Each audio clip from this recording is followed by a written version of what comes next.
Chemistry is a very quantitative science, which means we're going to be using a lot of numbers, and all of those numbers need to have units associated with them. In chemistry, we use what are known as the SI units, which are basically just a standardized set of metric units. And there are lots of them. The ones that we will most commonly encounter are length, mass, temperature, time, and amount of material or amount of substance. Each of these physical quantities has a unit associated with it and an abbreviation that we use so we don't have to write out the words every single time. So the unit for length is the meter, the unit for mass is the kilogram, temperature is Kelvin, time is the second, and amount is a mole. So again, rather than writing out all of these words each time, we use abbreviations. So these units will cover most of what we'll be doing in the class.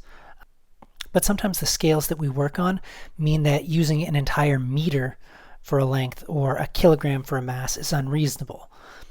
If you think about the fact that atoms typically weigh on the order of 10 to the minus 26 kilograms, that means that if you're using kilograms to measure the mass of your atom, you're going to have these very, very large negative exponents. And we can modify our units using a set of prefixes to make the numbers effectively just look nicer.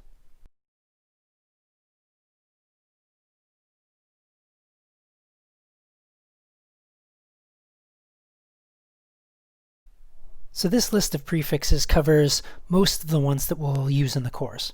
There are lots and lots of other prefixes that you can use, but these are the ones that you'll see most often. Each of these prefixes, again, has an abbreviation.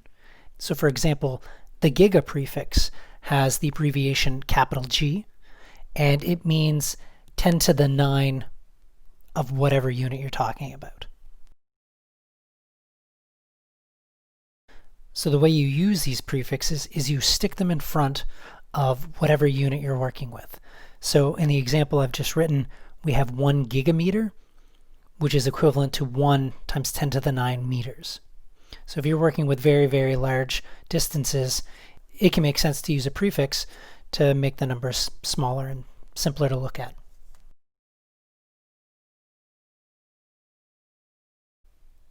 It's important to point out for the micro prefix that the abbreviation doesn't use a standard Roman letter, it uses the Greek letter mu.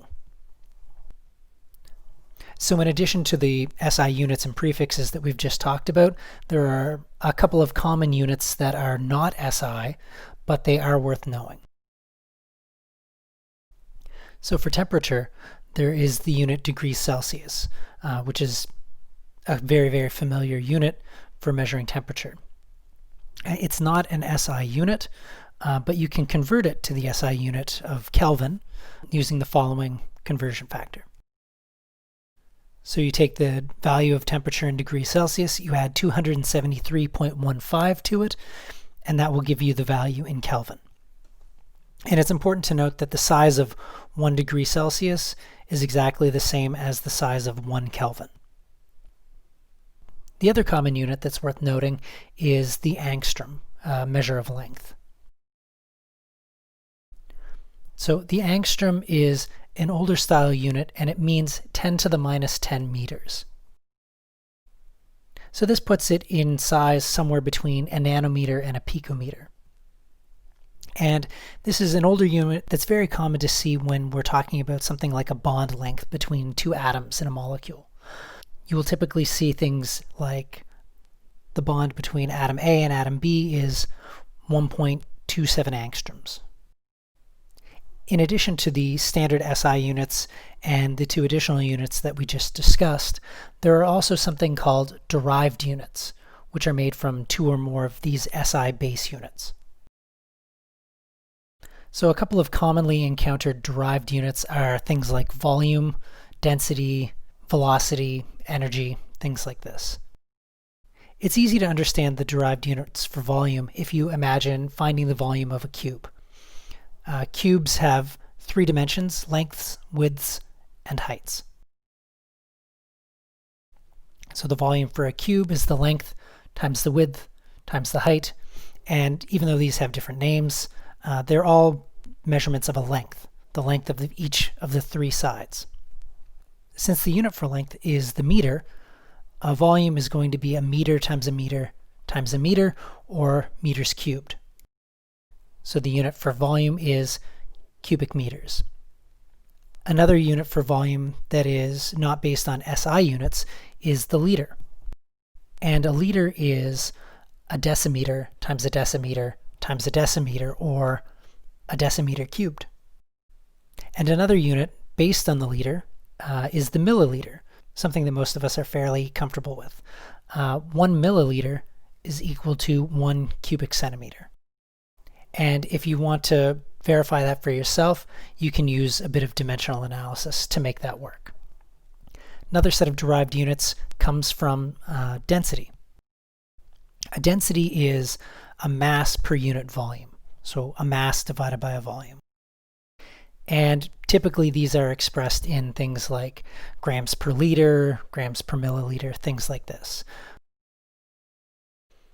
Another value with a derived unit is velocity. And if you ever do any driving, you're familiar with one velocity, kilometers per hour, or meters per second, or any length divided by a time. And the final derived unit that we'll talk about is the one for energy, the joule.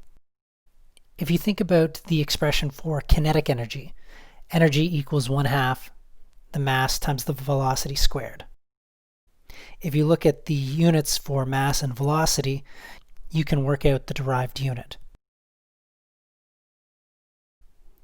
The derived units for energy are kilogram meter squared per second squared, and to simplify that, the SI unit for energy is the joule, where 1 kilogram meter squared per second squared equals 1 joule, where the word joule is the unit and the capital J is the abbreviation.